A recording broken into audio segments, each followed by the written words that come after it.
we're out in the tool side of the shop, and we're standing at the bandsaw, as you can see, getting ready to start work on the necks for the two mandolins. And I just thought I'd show you that we're starting with rough stock. This is a piece of walnut that I've sawn on my farm here somewhere, and it is quarter sawed. Quarter sawed meaning the grain is going vertically through it this way. If you look at the end grain there, I think you can see it's not, it's not perfectly vertical, but pretty close. So that's called quarter sawed. And this, it would be stronger if this was a thicker piece of wood and the grain was going through it this way and we'd make the neck that way. However, because I'm laminating all this, it really doesn't make too much difference on these little thin decorative pieces that are going in as the laminates. As a matter of fact, it's kind of nice when the grain goes opposite of the larger pieces, which will be vertically quarter sawed going this way through the neck. And so it just adds strength and rigidity.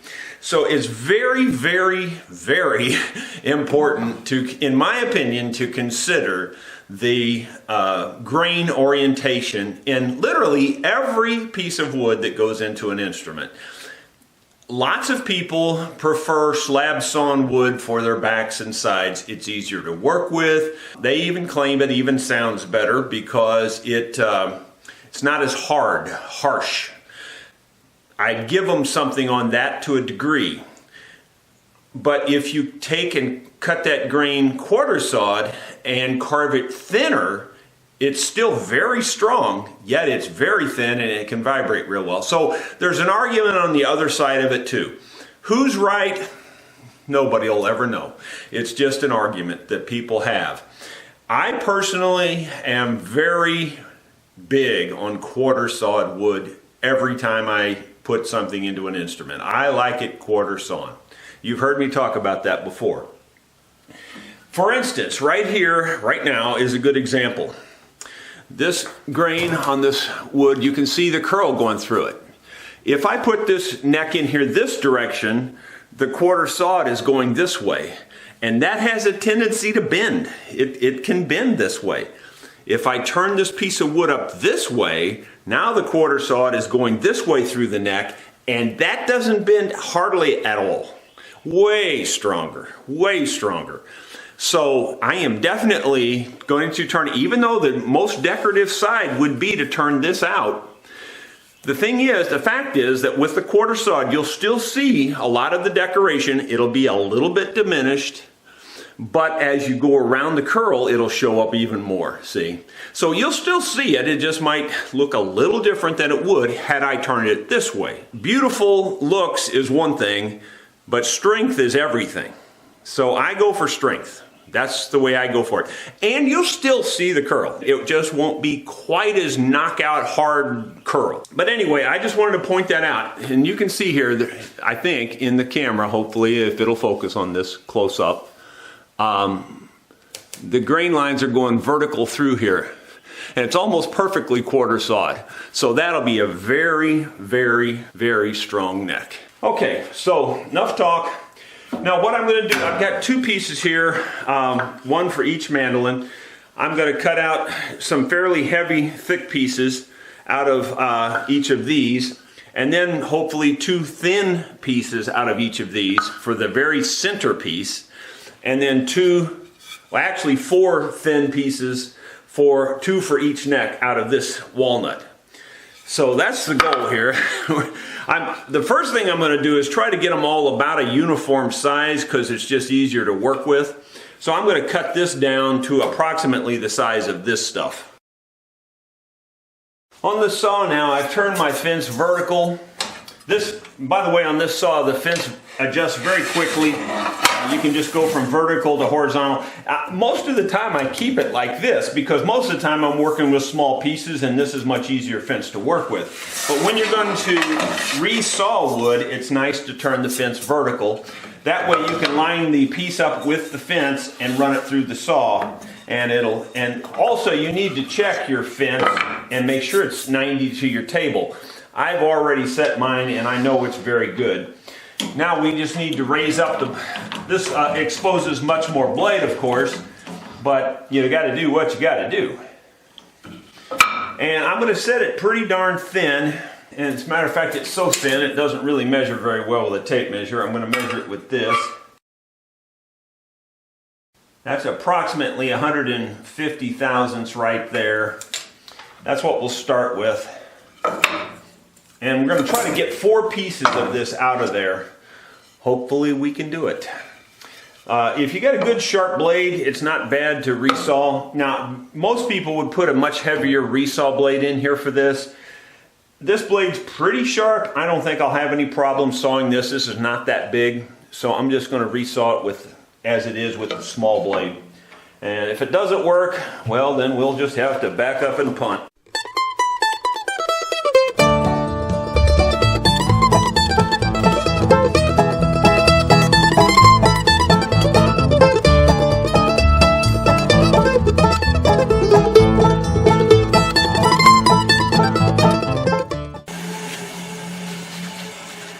As you can see, we've got 4 pieces, and again, the quarter sawed on this is going this way through the grain, which will be opposite of the necks. But that'll be fine. That'll add strength too, and in other ways. It'll add rigidity the other way on the neck if we ever need it. That'll keep it from twisting, help, so it doesn't hurt to have the grain running in different directions. As a matter of fact, it kind of helps.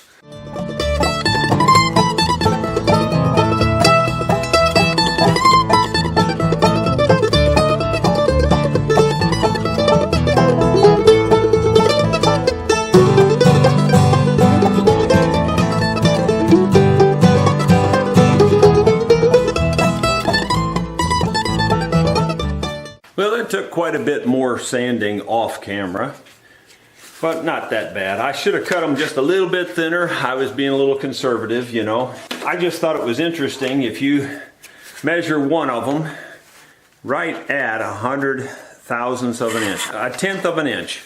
If you measure all 4 of them, put them together, squeeze it, it goes right to 400 thousandths also. Actually, it's 397 thousandths. So they're just a hair under 100 thousandths each. And that's just perfect. That'll make it good and strong, and we'll put those in those necks when we glue it up. We're back at the bandsaw, and I've planed the good slab side of the wood here. The quarter sawed grain is running this direction. After rethinking it, this one's much wider, so I'm going to take 2 slices off of this one.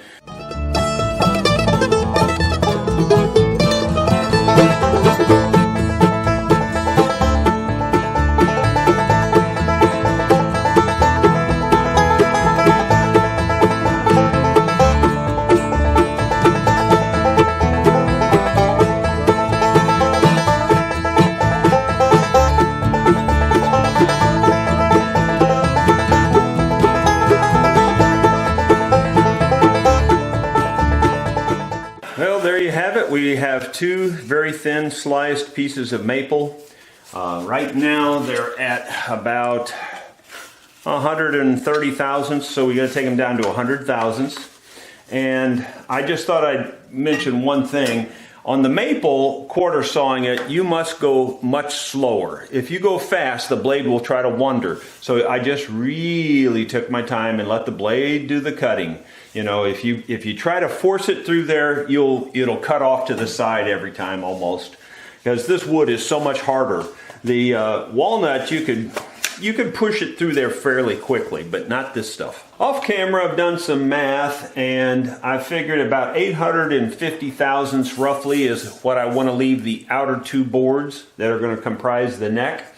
That's just barely going to work with this one, and it's just going to cut a little bit off of this beveled edge, but that won't matter because it's more than I need, and we'll be able to, get a good neck out of it. So anyway, bottom line is we're ready to cut those 2 big slabs out of each piece here.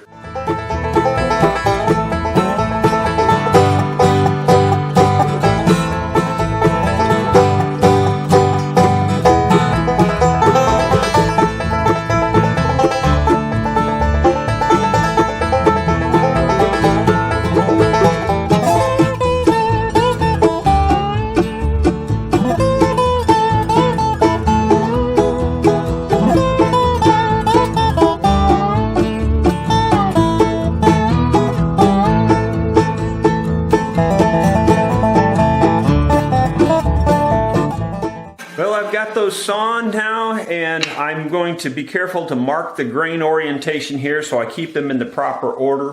Although, you know, sometimes I purposely change them like this because, again, that mixes up the grain and it doesn't, you know, they're not in alignment that way as much. Just, it only makes a slight difference. But typically I go ahead and leave them book matched like that so that on the opposite side you'll see the curl continue across. So that's, we'll mark them like that. What the easiest way to mark them is just like put like a, you know, a couple of hash marks like that.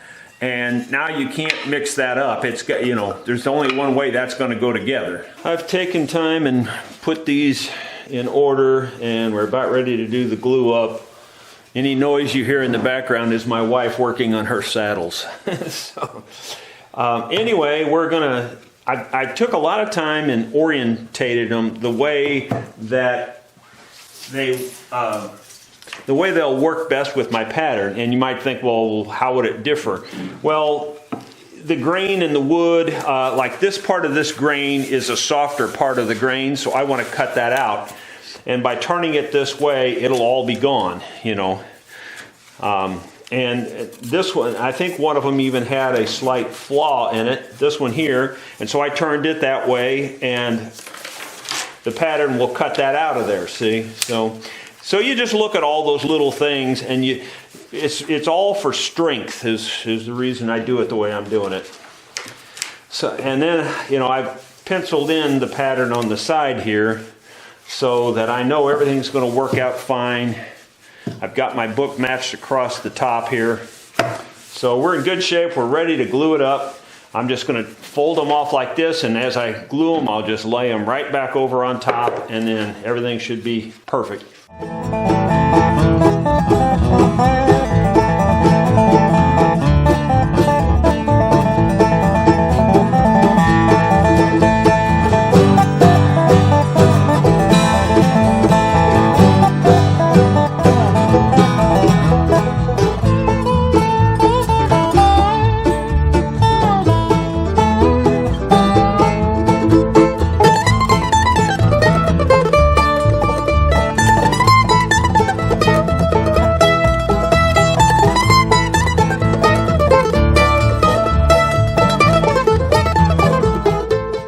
This will be the top. That's why I lay it on that side and press everything down, get everything square on this back end.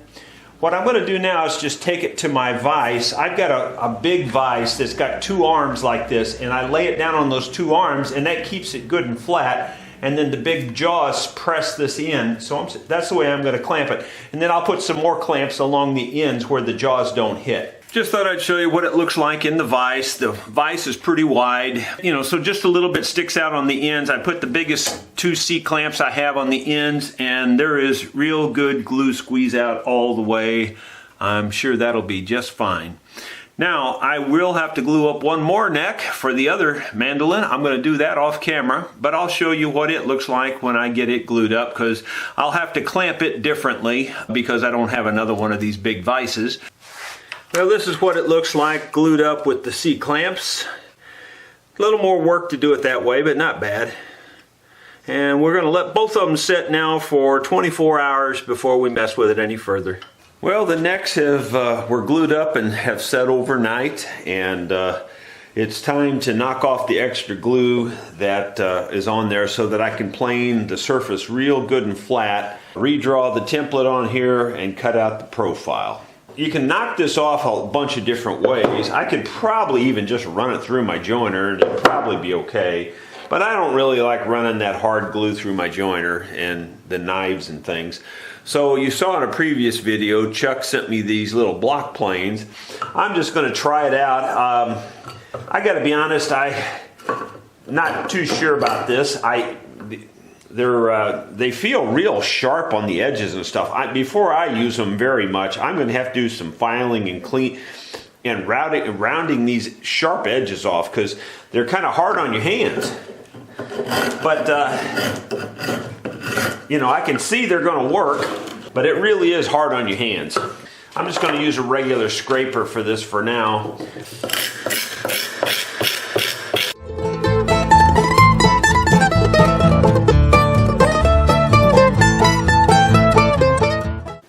turn on the dust collector and get the joiner started, and then we'll plane these down. Well,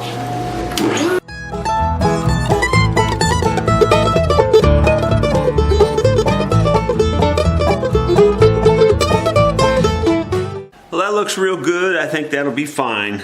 You notice as I was running these through the joiner, if you're pushing like this, something could slip and your hand could go down in that blade. So when I do it, I keep these fingers up here on top of this fence so that my hand can't slide down. I keep my hand, you know, so when I'm pushing it through there, I'm pushing it through with my thumb, just the top of my thumb, and with my hand up here, my thumb can't even reach the blade.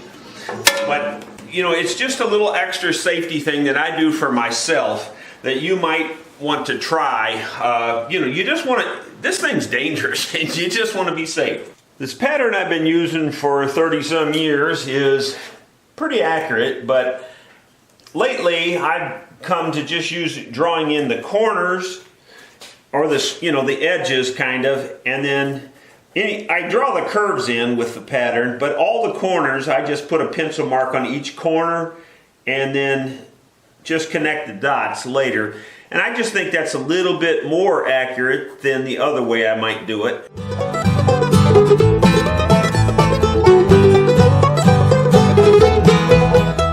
So we just gotta lay that down and cut out the side profile now. I tell you what though, so I don't forget, I could go ahead and do that right now and then run it through my table saw. But while it's good and flat and long, I think I'll just run it through my table saw and cut the truss rod slots while I'm thinking of it.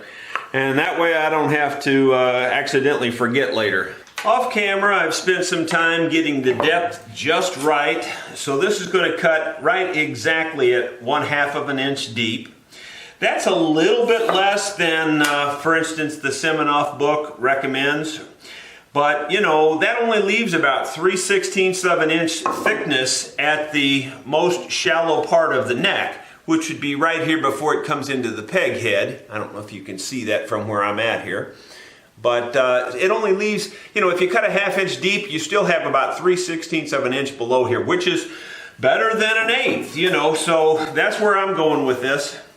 I've done a lot of work to get it centered. That's where these laminations really shine because you can see the center pretty easily. And I'll run both pieces through, keeping the same side against the fence. That's very important. And we'll run both pieces through and we'll move the fence in or out to just widen it just enough for the truss rod.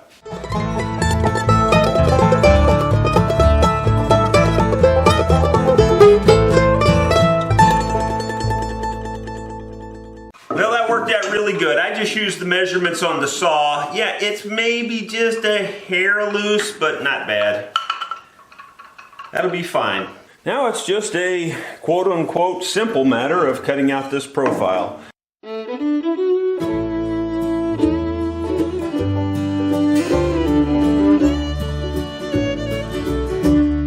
an old dirt farmer. I scrape a living from the soul. Like my father before me, I labor and toil. But my father said, son, you should move away. He said, farm life is dying. Son, please don't stay. I moved to the city and I tried to fit in. I thought of my father, how the crops would get in. I could hear him say, son. Well, there you go. We got two pretty much identical mandolin necks. And by the time we're done, they'll be very much identical. I've already talked to the customers and both of them said the same thing basically. Just go ahead and make it pretty close to a Lloyd Loar style neck, and that's what we're going to do. Otherwise, everything's looking real good here. Now we'll have to get the wings glued on, before we start doing the profiling of this. We'll glue on these wings to make the peg head wider. Well, I took the off-fall out of this and squared it up. Just makes it easier to glue on here when everything's straight and square. And now I'm going to cut it down to the right thickness. So, and I'll probably leave it a little bit proud of the right thickness. Now we'll just cut off some maple here that we can glue onto the wings. You should move away. He said farm life is dying. Son, please don't stay.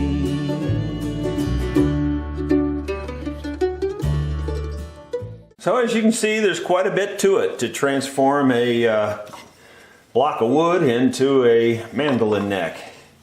And we'll be able to glue those on there now and let that set again, probably overnight. I checked the Waverly tuning keys and it looks to me like, just measuring and everything, that I want this to finish out at about 5/8 of an inch thick, including the veneer that'll be on top of here. So I've got this set to cut about 9/16 thickness. I've already leveled this or flattened it on the belt sander by just doing this and got it pretty good and flat. So I'm going to run that against here and cut it off to about 9/16 inch thick, maybe just a little bit more than that actually.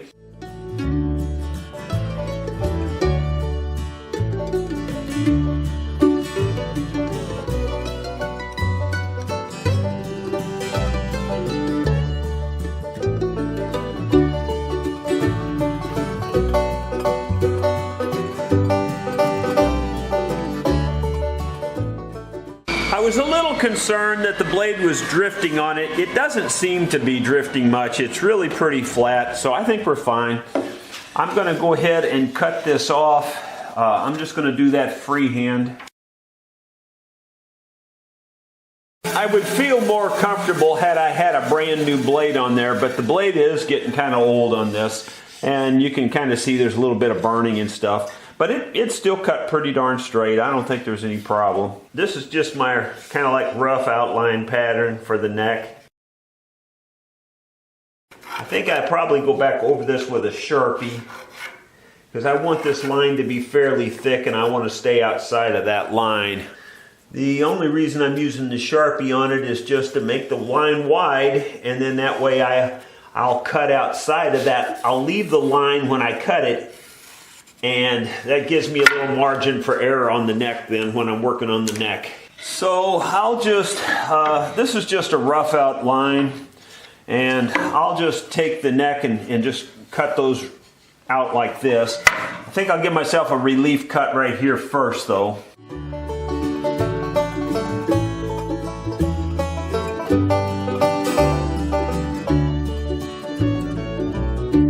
I returned for a visit, but I was too. The next thing I like to do while this is still in block form like this is work on shaping out this neck and this heel. You know, get it pretty close, not perfectly, you know, finished, but get it pretty close.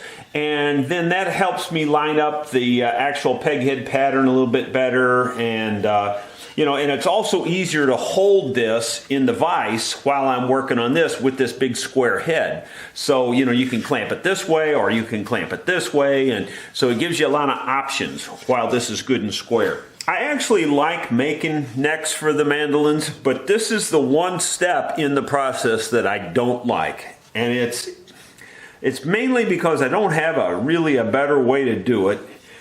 And what you have to do is you have to cut away a lot of this excess. You can see I've got my lines on here, and we need to cut away this excess material. Now that's not that hard to do, but what you have to be very, very, very careful of is not to let the blade get into this edge right here. So this edge is the critical edge. As long as you're cutting through here and the blade is coming out the side, you're good. But if you let the blade get down into this, that's why I left this extra little margin there. In case I get close, I've got at least a little bit of a margin there. So this is a kind of a tricky cut.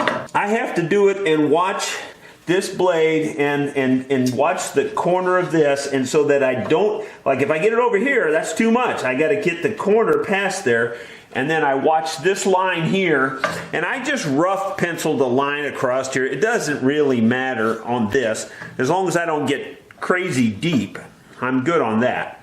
But this line here, you got to watch. My father lay dying. Right there, I got very close. I didn't create a problem, but that could have been a problem. I knew it was fate, but he turned and said, son. Well, I bring it over after I do this. You can see I didn't get to my pencil mark by quite a bit here, and I'm pretty close to it here. But I come over here to the disc sander, and I can kind of watch the back of this pencil mark and kind of, get it closer. It's not the best, but it's what I have, and it works pretty well. You should move away. I just couldn't leave it. That did a pretty nice job. I got it down really close to my lines there. I could probably figure out a way to use a sander on the rest of this, but it works really fast with just a hand rasp. And I'm very good with a hand rasp, and it only takes me a couple minutes to get this in the rest of this into shape. I checked to see how wide I really needed this, because these jaws on this vise don't open up real wide. So I put the pattern on here on both sides, and then I cut it down to just as narrow as I could get it. And that just it's just small enough to let this vise get a hold of it good. I've just got the vise swung around here, tightened up, and that gives me a good hold on this. I have a variety of 4 different rasps that I use. I'm going to start off with this really coarse rasp, and it knocks the wood off in a big hurry.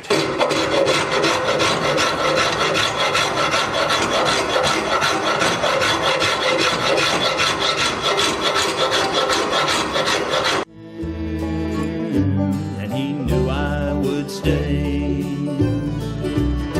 Now I'm an old dirt farmer. I scrape a living from the soul, like my father before me. I labor and toil. Then I've got a double cut, pretty smooth rasp that I'm going to next. I may have to switch off and go back to some other rasp, but this does a nice job and it cuts a little smoother.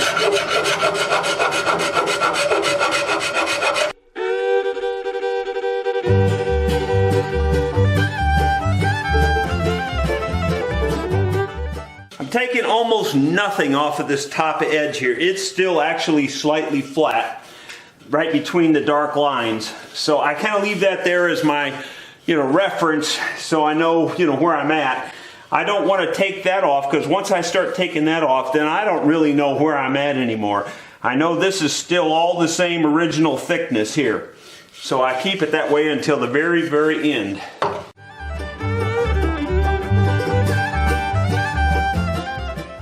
I believe that'll be good enough for right now. Now we're going to glue the veneer on here so that we can cut this profile in here. This piece of ebony I purchased just off of eBay. I think it was from a St. Louis supplier. But we're going to thin this down because it came really thick. It's almost a 1/4 inch thick. And I've got rough sandpaper in here. We're just going to use the big sander for this to get it started at least.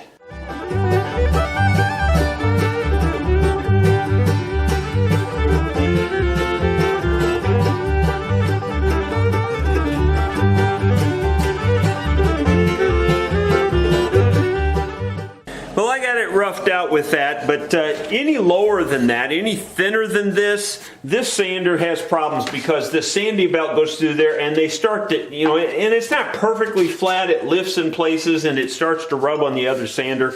So even though I don't even really have it very thin, I'm going to go ahead and at least it's close enough now that I can run it through my sander and clean it up the rest of the way.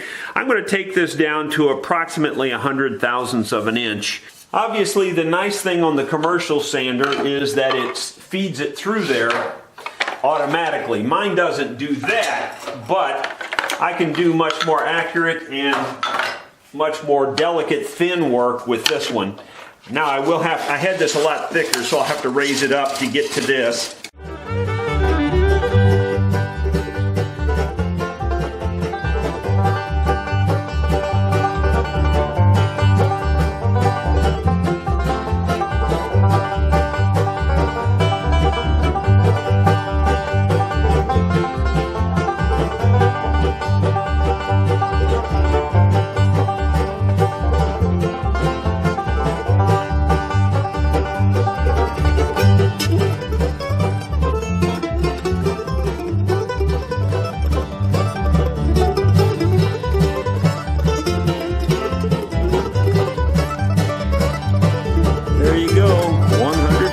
Of an inch.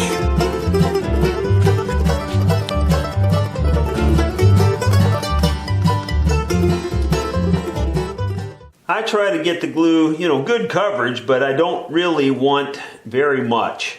Just makes it slide around a lot. So the thinner I can put it on here and spread it out, the better I like it.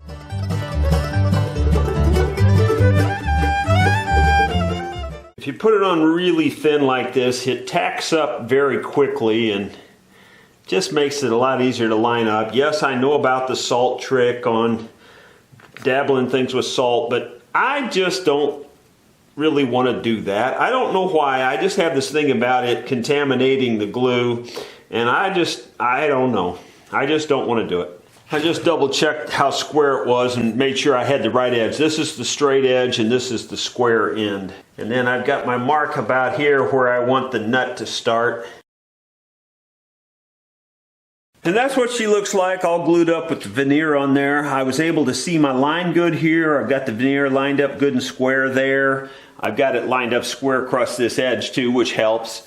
And then I've got blocks on the top, a big block of wood on the top and a block of wood on the back, clamped in this vise just as tight as I can clamp it. Then I put an extra little block of wood up here to hold this down and a block behind. And over here I've got extra clamps on the ends to squeeze the ends tight. You can't put too many clamps on something like this, especially this flat veneer. It likes to lift. Any kind of flat veneer like that likes to lift.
Cut out as much of the neck as I can at the other bandsaw. This last little tiny bit of cutting right up in here is better done on this one because it has a smaller blade. So that's what I'm doing.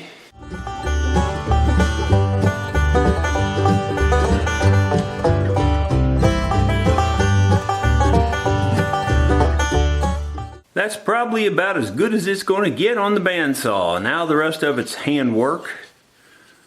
And you can see what it looks like there on the back side. So let's get busy. We're over at my spindle sander and we're getting ready to do some sanding to knock off these little marks that the saw left. Before we do that, let's take a little trip here and side trip and talk about something else. This spindle sander takes these paper sleeves, and the one that the size that I need is this size right here. It fits the curves pretty well, and I needed a new sleeve on there. So I took the old sleeve off, came off no problem, but I could not get that new sleeve on that rubber. That rubber was bigger than the sleeve or whatever. And, I tried driving it on. I tried putting the sleeve on the table and tapping the rubber down in it. I put talcum powder on the rubber to make it slick. Wouldn't help. I even tried some spray slick stuff, and that didn't help. I tried a couple of different things. I could get it on a little bit past halfway, and it would just stick. I looked on YouTube, I looked on Google to see if anybody is running into that problem. One guy on a forum asked the question that I was having, but all the knucklehead forum members were answering a totally different question. None of them knew what they were talking about. I love those so-called forum experts sometimes. I mean, sometimes they are just morons. And anyway, so no one seemed to address the problem anywhere that I could find of having the rubber just be too big and the sleeve would not go on it. So if anybody out there has a real good solution for that, I would sure like to hear it. A surefire solution. This was my solution. I put this on the rubber, squeezed the rubber down tight about 1/4 inch from as far as the sleeve was going, then drove on the end of the rubber, held this in my hand, drove on the end of the rubber with a rubber mallet. That would knock it on a little bit. Then I'd move this up, tighten it down again, do it again, and do it again. And it took me probably close to 30 minutes with that method to get this thing on there finally. So if anybody's got a better solution than that, let me know. Now let's get back to the business at hand.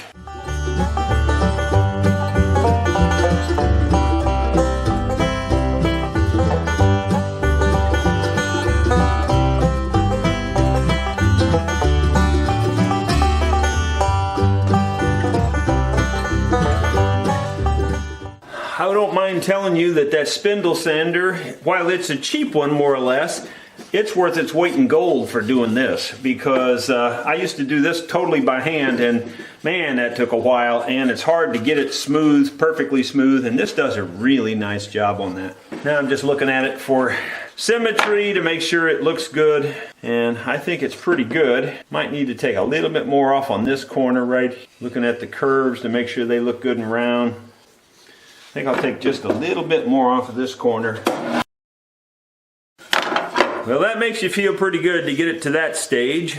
We're still a long ways from final yet. We've got to sand the back here, bring up this curve, work around here, and then bring the neck and heel down to final size and shape. So there's still quite a bit of work done yet. So I'll do most of this with my thickness sander.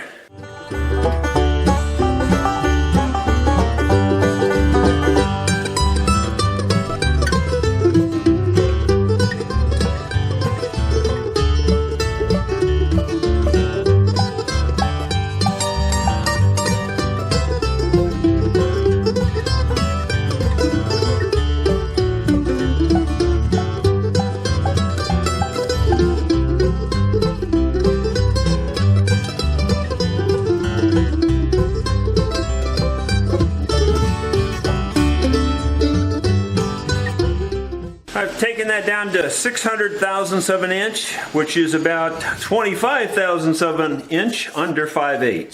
So, we're in the 9/16 to 5/8 range there. And I'm pretty sure that's just about the right height to make the tuning keys fit through there really good. Before we apply finish and things like that down the road, we'll make sure the tuning keys are protruding the right amount. We can always take a little more off of there. But right now I think that's where we're going to leave it. We've got her all clamped up here, wooden blocks on both sides in the vise, holding it real solid that way. And the files I'm going to be using now are much smaller. This is a double cut file, but it's about a, I don't have anything to measure with, about a 6-incher or so here. And then I've got about a 4-incher, and it's a double cut also. And we're going to be doing some detail work now. I'll probably be in your way most of the time.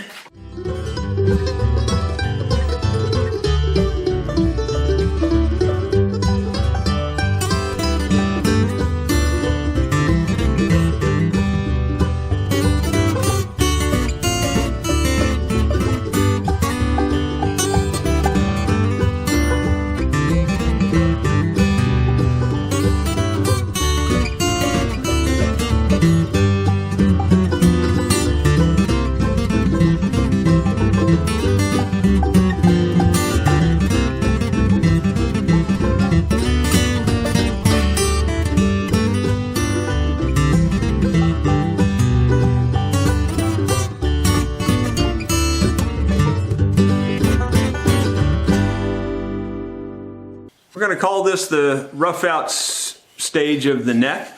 It's in pretty darn good shape, you know, for a roughed out neck. Now we have to do all the little details, filing up inside these cracks and things to get rid of all the little saw marks. It's a lot of work yet. That's just to kind of get it sort of ready. And then once you put your fretboard on it, then there's a lot more hand fitting to do. And so there's still quite a bit of work to do on this. Well, I can't really say that's an easy process. It's not overly difficult. If you're a seasoned woodworker, it's not that difficult to do. But there's a lot to it and a lot of steps, as you just saw. So, you know, I'm really proud of the progress we've made on it so far. But guess what? I have to do it again. So now I got to get this one caught up to this one. You know what? In the next video, I'll show you how this one turns out. I'm not going to show you the process, but I'll bet you I come up with a process that'll duplicate this much, much, much faster. At least that's my hope. Stay tuned. See you on the next video. Thank you very much for watching. Tell your friends about my channel.